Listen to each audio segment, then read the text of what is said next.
భారత్ దెబ్బకు పాక్లో చీనాబ్ నది సహా పలు కాలువలు ఎండిపోతున్నాయి. పహల్గాం ఉగ్రదాడి తర్వాత భారత్ సింధు జలాల ఒప్పందాన్ని నిలిపివేయడంతో పాక్లోని చీనాబ్ నది ఎండిపోయింది.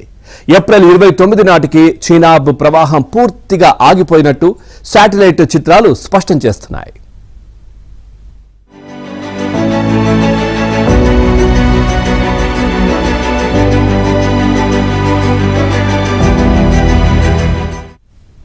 పహల్గాం ఉగ్రదాడి నేపథ్యంలో సింధు జలాల ఒప్పందాన్ని భారత్ నిలిపివేయడంతో దాయాది దేశం పాకిస్తాన్ ఉక్కిరి బిక్కిరవుతోంది. రోజుల వ్యవధిలోనే పాక్లోని పియాలోకోట్లో ప్రవహించే చీనాబ్ నది ఎండిపోయింది. దీనికి సంబంధించిన శాటిలైట్ చిత్రాలు సోషల్ మీడియాలో వైరల్గా మారాయి.